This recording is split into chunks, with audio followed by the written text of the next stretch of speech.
Mother Earth is currently rebalancing herself. Many imbalances have taken place through the years. This really gives us the opportunity to go within, to listen to our heart and soul, and to become still in the midst of the chaos and the fear. It's a time to be loving and compassionate with ourselves and with others globally. We need to remember that we're all one. This is an opportunity for humankind to come together and to support each other. So let's focus on what we have in common. We are all human. And set aside the mind and the ego differences. And the earth has been letting us know that we need to respect her in a much deeper way than we have.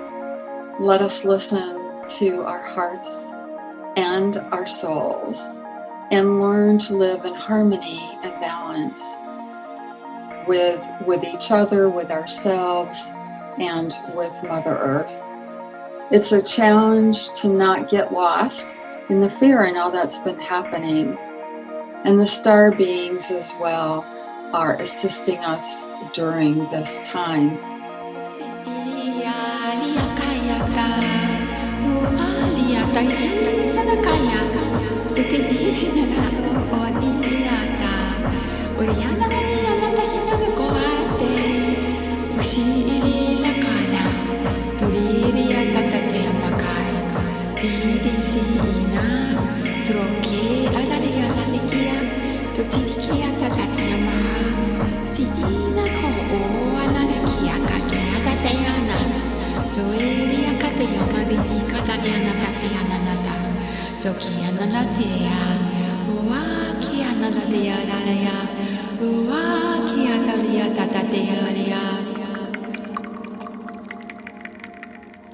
And this is a profound period of awakening for humankind. Ever wonder if there's intelligent life elsewhere in the universe? Well, I have. I've been wondering since I was a kid. My name is Reuben Langdon, and on March 29th, 2007, in the middle of the day, I saw a number of strange objects in the sky. Coincidentally, I was working on the film Avatar at the time, playing an alien. And ever since then, I've been on a quest. A quest to find out if aliens really do exist, and if so, are they here, with us?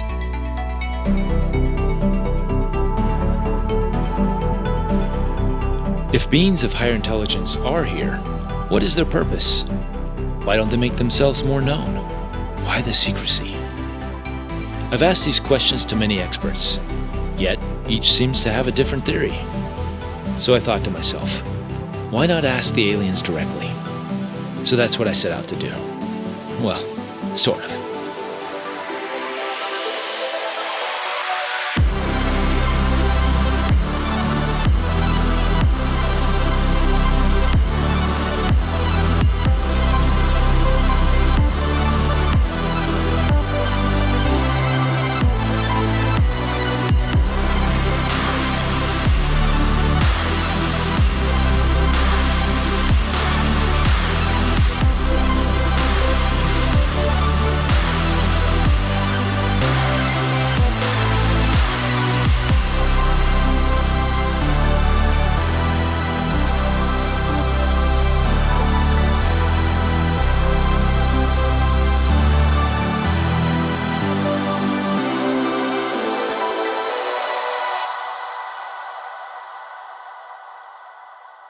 Robert and Jacquelin, thank you for being here. And you say that you're hybrid, human, extraterrestrial.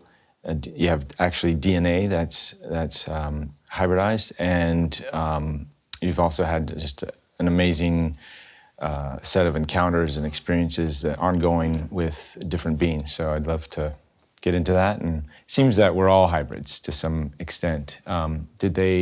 Did any of the beings that you've interacted with sort of tell you what the the basic human soup genetics? Did they mention which ones are involved? I don't know all of the races that were involved. I think a lot of people say there's 12 original races that came down and started messing with our DNA. It sounds right to me. I do know that these beings have been modifying human DNA since humans have been human. They've been doing this for thousands and thousands of years, you know. But as far as what species, I'm not too exactly sure which ones. Do you know which? Well, I do believe the Anunnaki are pretty key in terms of having a hand with altering, or I'm not quite sure how to say that, genetically manipulating. with creating some of the genetics. And I was told that there is a council of beings who kind of created this experiment, and that they all had a hand in putting in different, all of their DNA in different ways in terms of seeing how that might go. Yeah. So we all could be literally walking hybrids of different species, different things, and totally. And I think the reason we've been asked to step forward as hybrids is this is the way I think about it, we have a much higher frequency of star beingness than most other people. And we are weird or different or fringe or however you want to say that. Yeah. And with our skills, I've had wild things happen through my life. During many of my interviews, I talk to people who are sort of telepathic or have abilities, and a lot of them say, around the age 6, I was visited by a thing, or I saw a saucer, and it seems to be an ongoing theme that they probably already had it in them, but this experience sort of woke them up. Activated it. Yeah. Do you guys recall around that age having? I got my implants when I was 5. 5, okay. But, you know, this goes to the ignorance thing. You know, at 5 years old, I remember when I was, you know, what is 5? Like first grade, kindergarten, around there? Kindergarten. I remember going to the school library, and the librarian would be reading books, and it was a book about a kid that had cancer, right? And the kid was talking about how he was feeling these lumps in his mouth. And it wasn't like just, I would say a week after I heard that book, I was feeling 2 lumps under my tongue. And I remember going to my mom, Mom, there's lumps under my tongue, there's lumps under my tongue. Yeah, I got cancer. She's like, oh no, son, there's lumps under everybody's tongue. So I just kind of like, I always been playing with them, stressed out, like, I know it's cancer, but... I'm feeling around in my mouth right now, I'm like, oh, I think I feel some lumps too. Yeah, lumps, right? But these, you know, I can grab them and pull on them. You know, even my dentist doesn't quite really know what they are. Oh, wow. One's about the size of a little, like shaped like a teardrop. It's a grain of rice, but like the size of a grain of rice. And then the other one's like a little tiny ball. Interesting. And they flip. You can flip them around and everything. I can't flip my... No, that would be freaky. Okay. But yeah, so it started at 5. 5 is when I got those the implants put in. Interesting. So that's the implant. Those are implants. Yeah. Interesting. And at that age, were you sort of aware and told that you were getting implants, or you were just totally that came later? Totally unaware. Okay. Yeah, it came later. All right. And these are from the mantis beings? I believe so. Yeah. Okay. Well, speaking of mantis beings, I've had sort of a personal experience recently with them, and it's interesting because I haven't. During all these interviews I do with different, ET collectives and individuals, you hear about the Zeta Reticuli, the Pleiades, Arcturus, and even reptilians. But the Mantis hadn't really been in my radar. And then I had this experience with this Mantis energy. That's all I can say. I identified it as a Mantis because I had, seen in this world, you read, and it pops up every now and then, but it hasn't been really explored and discussed. So I'd really like to sort of get your viewpoints on what are the mantis beings? What are they? Why are they interacting with humans in this way? And sort of just your personal take on that energy. I noticed that too when I was doing my research on the subject, trying to figure out what was going on with me. I noticed that there is not a lot of information out there about the mantis beings at all. Mm-hmm. There is that the mantis beings created the gray race. Okay. But I didn't hear that, but that resonates now with the download that I got. Mm-hmm. So thank you for sharing. So what I understand from the mantis beings is that there's many praying mantis insects, running around, different species, different looks, different, and it's the same out there. But it's, from what I understand, is that they were here at the very beginning. They were like one of the first aspects of creation in the universe, of physical creation. If you think everything is kind of like a fractal, right, of the whole, here on Earth, if you think of Earth as far as humanity knows how evolution went, you first have your bacterial life, and then more complex forms, and then finally you get into the insects, and then the amphibians and the reptiles, right? Right. Because the conditions are harsh, so you need that exoskeleton at first. So I believe then that's where your more negative mantis being comes from. It's just, the universe is just created, and it's chaos, and survival of the fittest. It's survival of the fittest. So I believe that's where your negative mantis comes from. Then they evolve to the next stage where now they're not so negative, and then evolve to the next stage, to the next stage, and to the next stage. But since they've been evolving for countless billions of years, they exist on every single level simultaneously. Because as we know it, time is more circular than it is linear as we experience it. So they exist just on every level simultaneously. The ones that we interact with, they've evolved beyond their exoskeleton, so they don't have the hard or shell anymore, and they're extremely benevolent and extremely loving. The reason why they're here interacting with Earth, these are creator beings. If you imagine, they're so evolved that just one of their consciousness has the ability to be aware of every living thing's consciousness on the planet. It can literally encompass an entire galaxy, whereas we can only experience and comprehend these walls around us. Right. Because I can only see and perceive what's around me. Right. They have the ability to perceive galaxies. So they're just here. I think they're just here mostly to observe, but just to help. All they want to do is help humanity evolve, and they also want to help create new divine expressions of creation. Okay. So that's pretty much why they're here. Interesting. Jacquelin, do you want to piggyback off of that? That's fine. Yeah, I've had a lot of interaction with the mantis beings, and when they come and talk to me, and also I do star origin readings for people. So a lot of the times, a number of times, those people will be mantis. So I get to have the interaction with different types of mantis beings, and then I'm clairvoyant, so they show me where they're from, and actually I go there from that frequency, I'll call it. And what they have shared with me is, I agree in that they are very, very highly, one of the most, I believe, one of the most highly evolved cultures, and that they did certainly have a hand in creating the universe as we know it. And some other races do as well, but the mantis, they are very highly evolved beings, incredible healers, and they're very playful.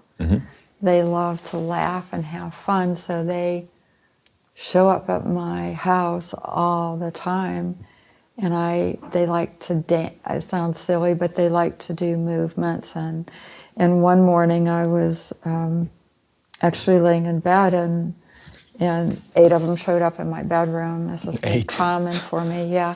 And I go, "Good morning." And they said, "We would love for you to get up and move with us." Or some people might say dance, and that sounds kind of silly, but they have, little morning exercise. Any being that is evolved understands play, the concept of play and joy and laughter. And I said, "I don't want to, but I will." And talk about getting dragged out of bed in the morning. I was dragged out. Did that at least make you coffee? Or? I was complaining. And so I got out of bed, okay, and I started moving, and my whole neck snapped. My whole spinal column aligned, and my whole neck snapped, and they had aligned my whole spinal column and neck just like that. Wow. And so I thanked them for that. And so like a cosmic chiropractic appointment. Absolutely. And so they interact, and they come to me, and I draw a lot of the symbols they give me to share with others. And actually, yes. So I have interactions with them often. And even though they're very high creators, and where they come from, where I have visited, they just, of course, all telepathically communicate because they're energy. And they have shared a little about their culture with me. And there's a temple that I've been to at least 6 times. It's like a crystalline temple that's a spiral. And they've taken me through, shown this to me, and I've been through the spiral. And earlier on, what the Mantis beings did was invite other cultures, other races, to come that they felt were ready to come and engage with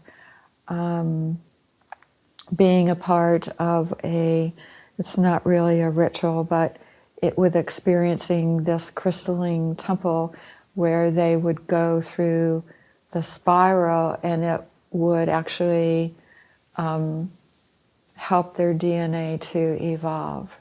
So the actual physical structure of the temple was like a spiral form? Yes, and it's not density like here. It's more of an etheric, crystalline frequency. Right. It's just incredibly beautiful. So I have a very high respect, but yet they're very playful and can be very silly and give you information that's just amazing. They just, on this New Year's Eve, I was sharing with Rob that like 8 of them showed up at my house. There was a white mantis being, so there's the different species. Some show up to me as being a neon purple, blue, green, there's brown, there's all these different species.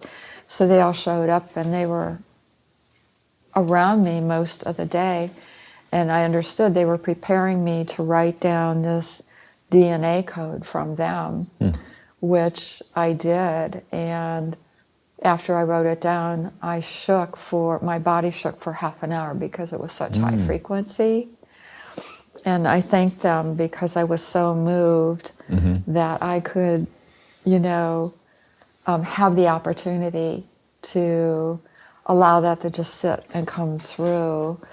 And actually, it was on the screen when I had given my talk. Oh, okay. So, and actually, yeah. So, but they're very loving, kind, compassionate, fun beings. Would you have any idea of what dimension or density that the majority of these beings reside in?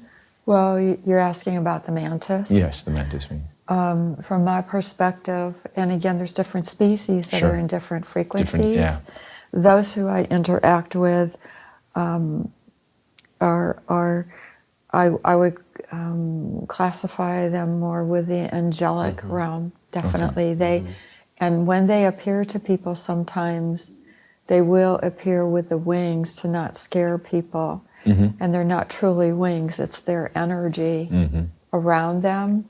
But that's how highly evolved they are. It's almost beyond physical form in a collective? Oh, absolutely. Yeah, Yes. The best way to describe it, you know, it's like a drop of water in an ocean of consciousness is what it is, really. And there is a singular consciousness, you know, amongst them, but they do have it's not a hive mind, it's a collective. It's just an ocean of consciousness. Yeah, we've explored in past episodes, we've explored Palladian collectives, different densities and dimensions of the collectives, and it sort of seems that from seventh and beyond, individuals sort of they don't lose it, they still have their individual experiences and ideas, but then they start operating from a collective consciousness. Yeah. Well, and there's no ego involved, like humanity.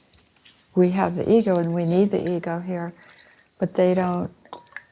It's a whole nother experience. Yeah, it is way different. Without the ego, they understand, they know the oneness. We do too, you know, everyone really does, it's remembering, but it's just there all the time.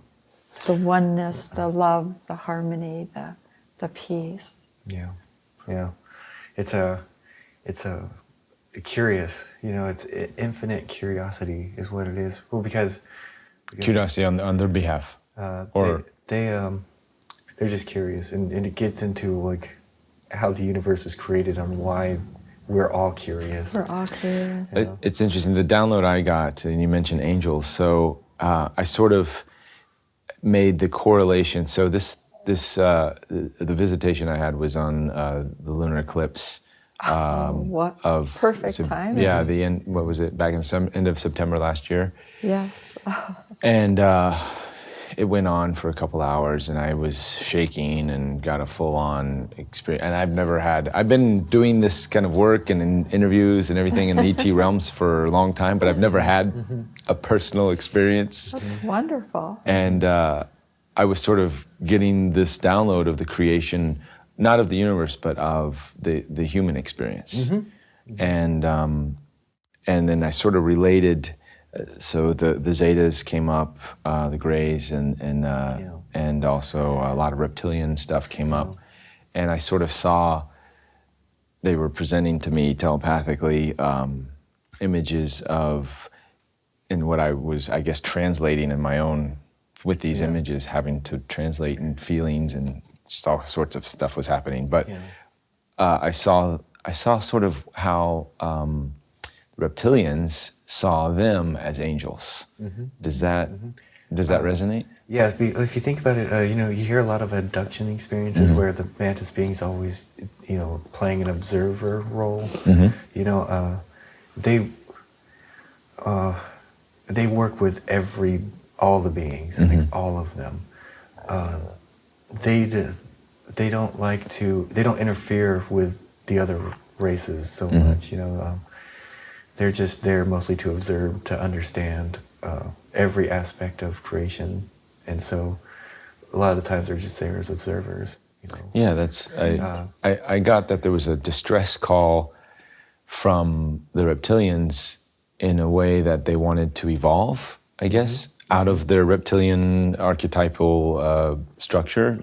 In order to do so, they called upon the Mantis, just like we would pray to an angel in that sense. And then the Mantis beings came in, and I guess that's how the human experience was formed to help the evolution of this reptilian consciousness. They also have, I do know that they also have they have symbiotic relationships with a lot of beings too, because for an example, there's a race of beings. They would look like a gray. They look just like a gray, except for the ones that I've seen. They have a small head. You know, they're really short, like 3 feet tall. They wear a black jumpsuit type thing. They have like these lines on their faces, just like wrinkles.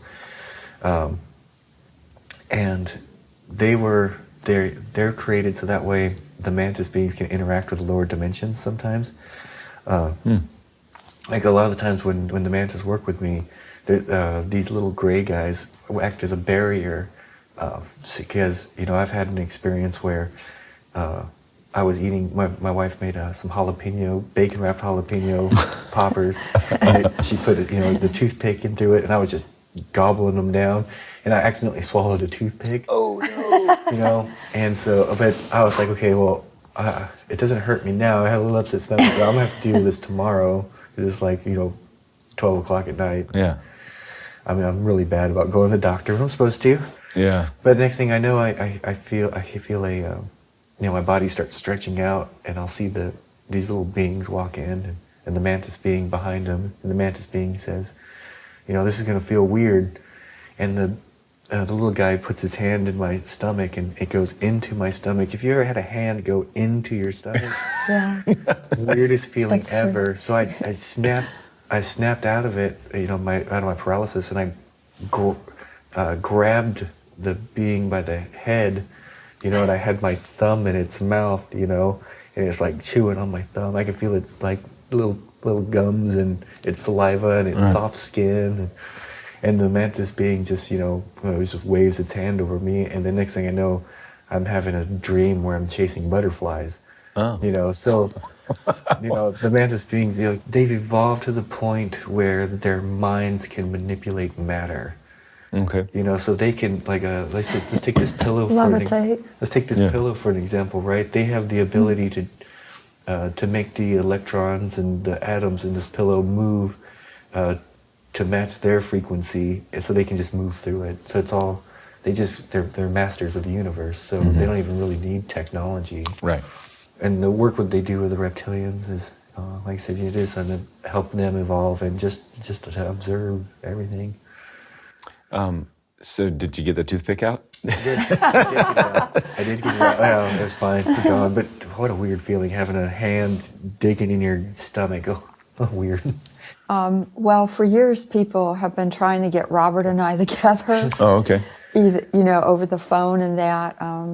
And it just, we both had so much going on at the same time. We just did not connect. A couple years ago, I came to this conference, Here. and Robert was here as well. He was staying in a separate place, and I was actually getting ready to leave the conference.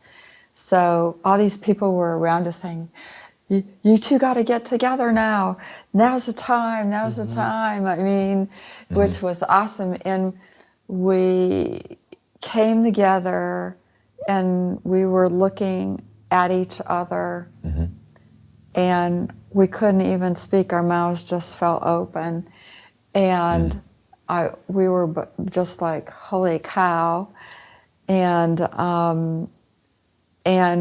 knew we are on ships together, are on ships together, and that we have this really close mantis connection.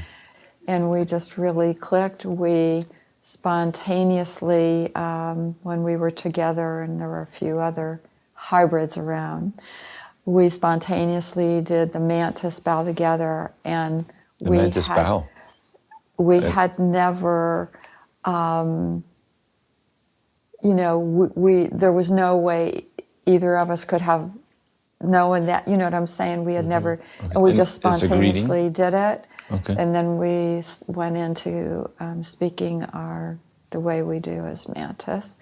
And then we just had so much fun. Yeah. Everybody was having fun there, watching and enjoying it. And so he and I, Robin and I, have been very connected since. We talk a lot over the phone and have discussions that most people would not understand. Yeah. Right. That's Mantis. So we get to share these wonderful happenings and frequencies, and that is very special, for us. Yeah, the best way I put it, it's like a similar feeling that people can relate to. It's the same thing as two Americans living in Russia, for example, and we don't speak Russian very well. And now these two Americans, we meet, you know, and then, oh, not only are we two Americans, but we're from the same state, we're from the same town. Right, right. You know, so we have this really unique connection that, you know, Russians wouldn't be able to understand, you know. Right, right. And so it's the exact same feeling, you know. So you had this greeting, was it sort of an unconscious bow greeting that just happened? And when you say language, is it actually another separate language and not English? No. Wow. And is it, and you understand the words, or is it more intuitive? It's more of a frequency. If you think about it, they don't really talk in like a language. Right. It's more of just like, it's more of a frequency. Yeah. So it's like a psychic vibrational connection that it's hard to understand. So you're not actually moving your lips then? Yeah. Oh, yeah, you are? Oh, you are? Oh, it's out loud, yeah. Because, everybody loud. It's a physical manifestation of us, of communication. Of that energy, because you can't bring it through in English. Okay. It's a frequency, and the voice shifts in all kinds of ways. It just comes through. It's so pure. And it's not a learned thing. It's just it's a natural soul kind of language. Interesting. I've had a being say once in another hybrid, you know, they're just full on realized, you know, and they're able to bring their full ET self in. And right. They say everybody uses the harsh words. You know, it's hard on our ears. It hurts our ears. You know, why can't they speak like you speak? You know, why can't they talk like you talk? So it's when you do the languages, it's just a frequency. It's a harsh words meaning English being a harsh It's words. like because the vibration of our language is a third dimensional language. So if you imagine, it would be like someone who listens to Mozart now having death metal played in their ear. You know? So, I could see that. That's the difference, you know. Okay. Yeah, it's very, the energy here is very harsh. Yeah. You know. That goes into the mission. Yeah. Okay. Yeah. Okay. So speaking of the mission, then let's get into that. What is the mission? Why this contact? Why the hybridization? Why? What's going on? It's really a multi-dimensional thing, right? So there's many layers and different aspects to why. One of the reasons why, let's say, for me anyways, they had to do a little bit of the tweaking so that way my consciousness can incarnate into this body, right?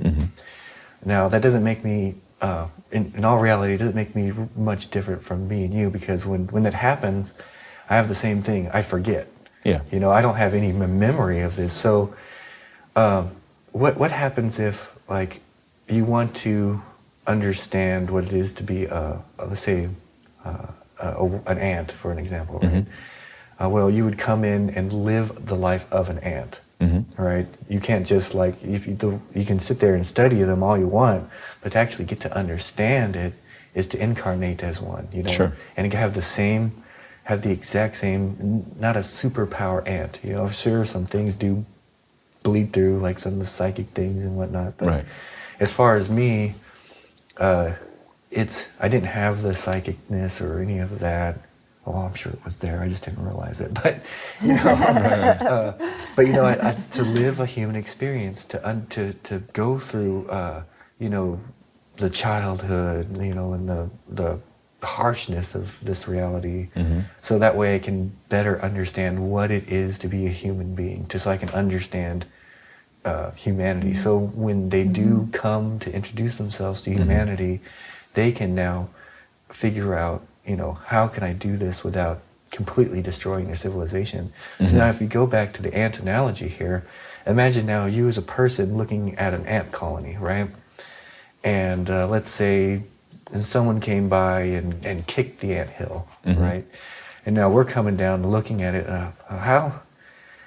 I mean, as a person, how do I make these ants not go crazy? You know, Right. You can't just take your finger and you put your finger in the anthill. They're gonna go crazy. Yeah. You know, so you just have to sit back and observe.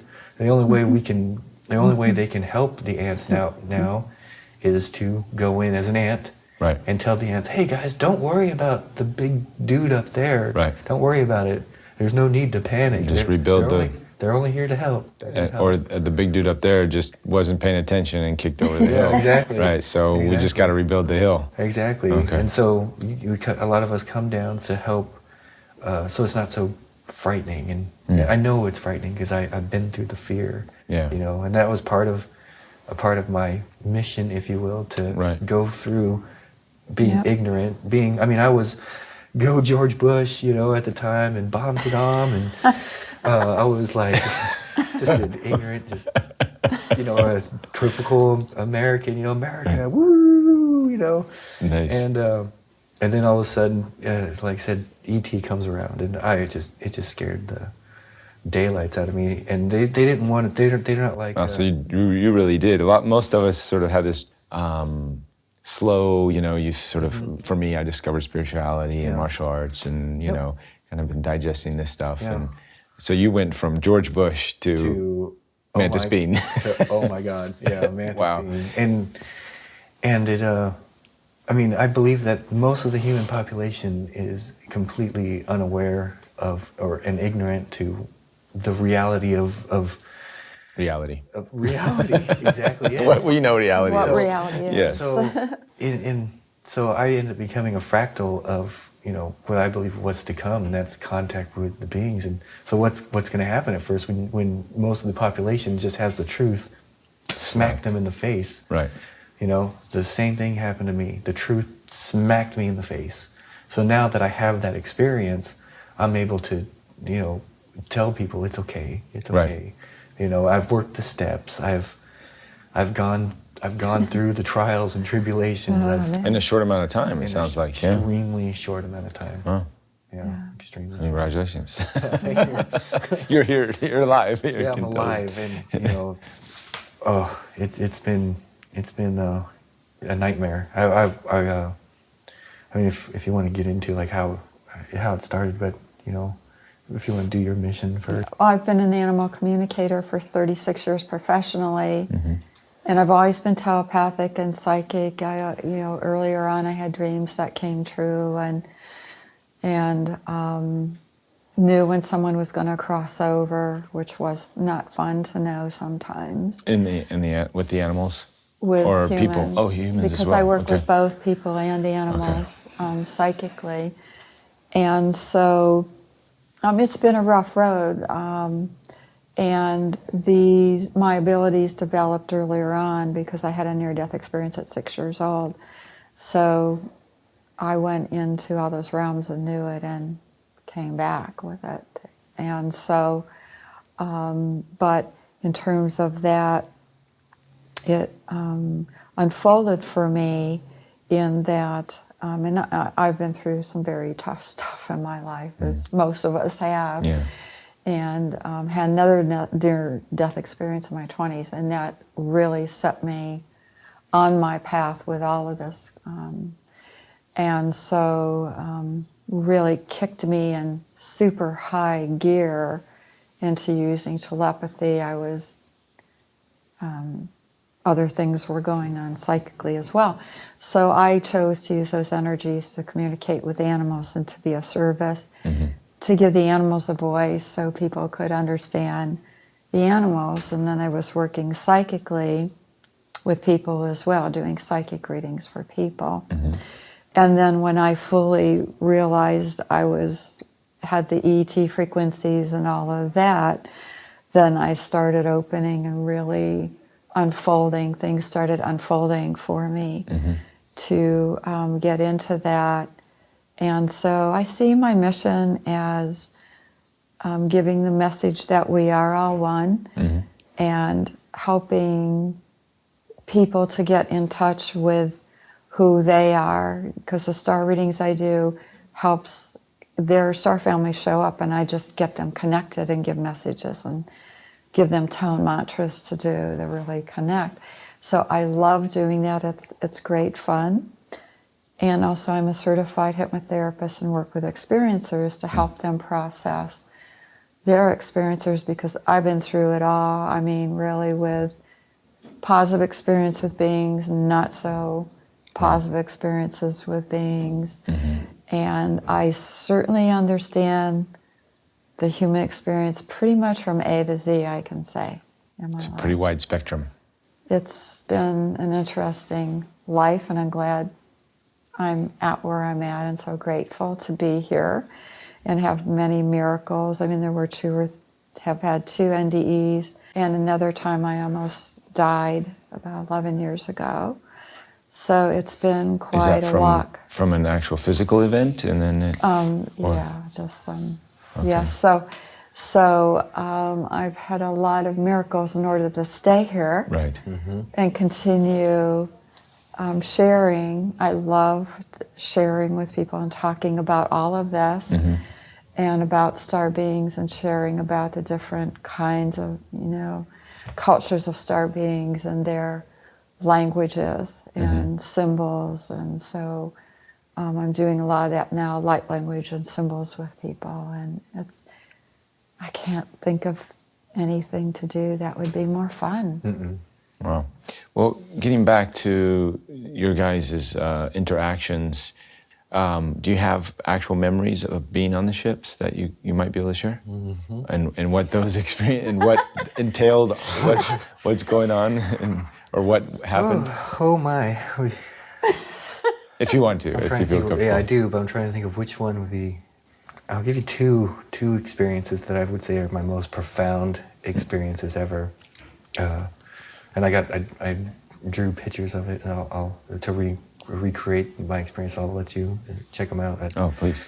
The one of my most memorable is where, when I have an experience, I call it what I say. I come into consciousness or become aware of that I'm having an experience, because it's like you go to bed, and next thing you know, you're having an experience, right? So all of a sudden, like a lucid dream. Exactly, but it's not a dream. You can tell. I can tell the difference between a dream and an experience, because there's touch, there's texture, there's smell, there's taste. It's just like, in dreams we don't get this. So I'm able to tell the difference between an actual experience and a dream.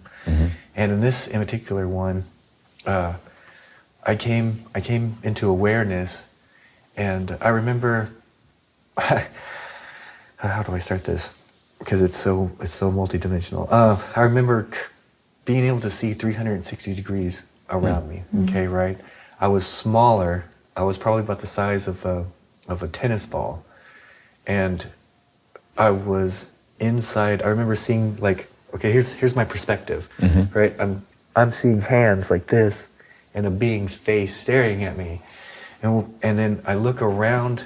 I can see around the being, and my body is in a chair like this, kind of slumped over. The top of my head was removed, and you can see my brain with all the veins and all the layers of, the film layers, and there's 3 beings. They're rubbing their hands through my brain, and so what I realized was what I was they pulled my consciousness out of my body and was holding my consciousness in my hand, which we all are, just this little spark of divine creation. This is the 21 grams? Yeah. That's exactly it. And there's no, when you're in that state of consciousness, when you're pulled out from your body, there's no fear, there's no, it's just curiosity. It's like, I remember thinking, wait, where am I? Is that me?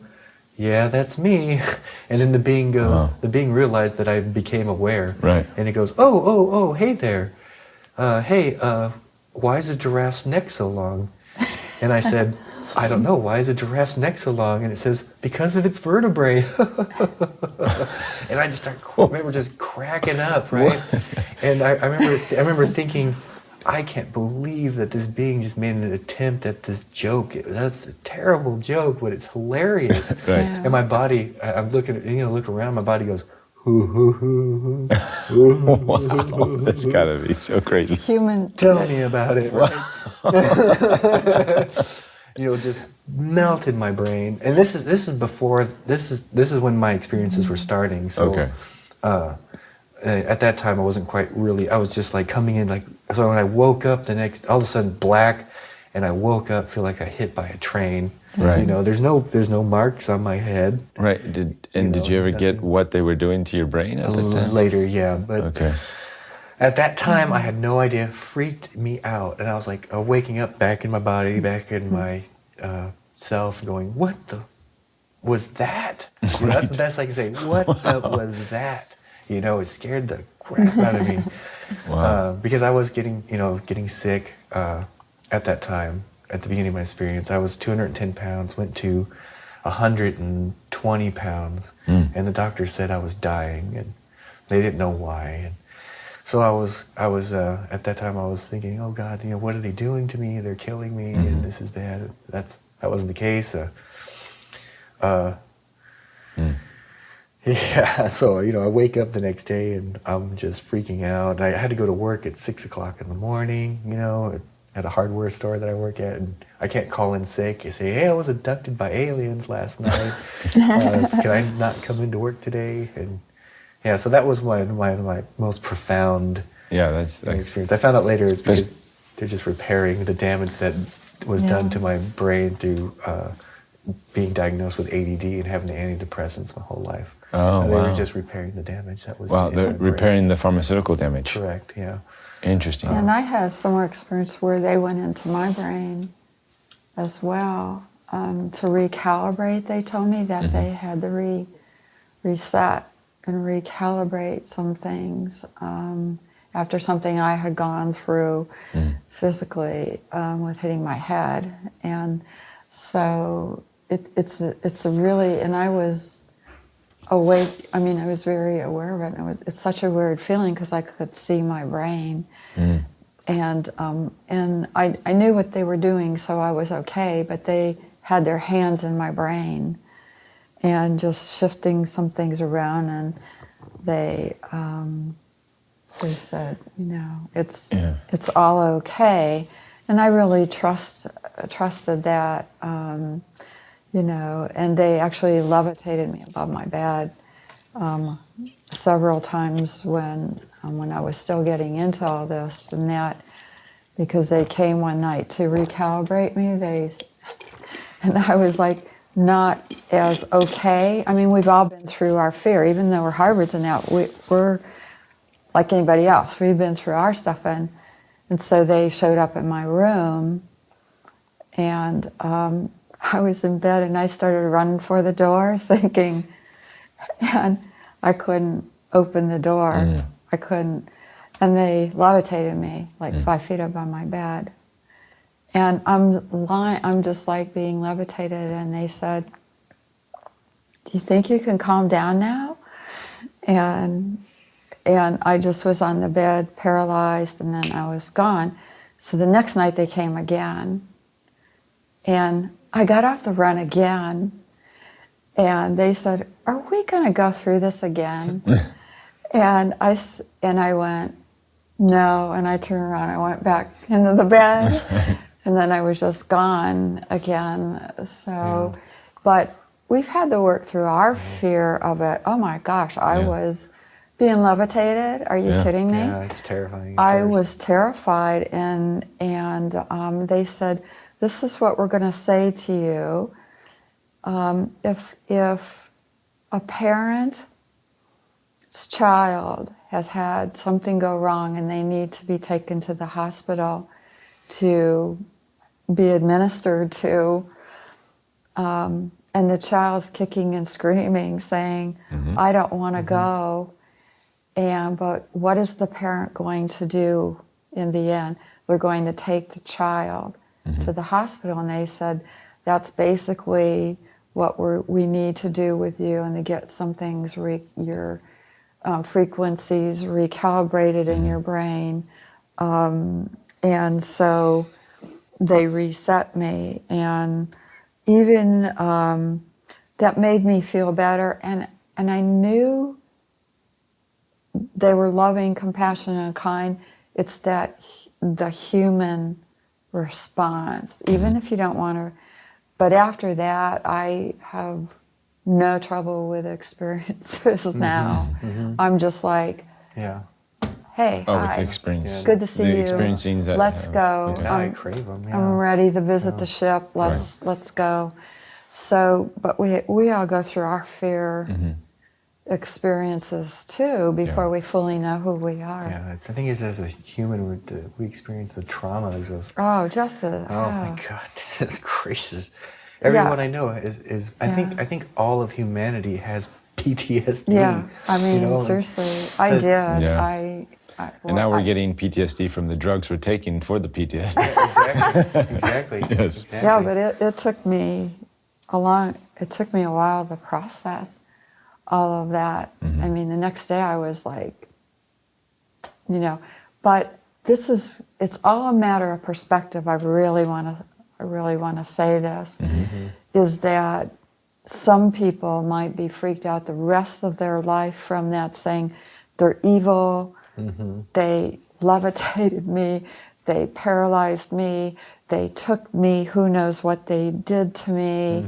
That could be one perspective of the victim, and I don't choose to be a victim. I'm a part of this. My soul volunteered to do this.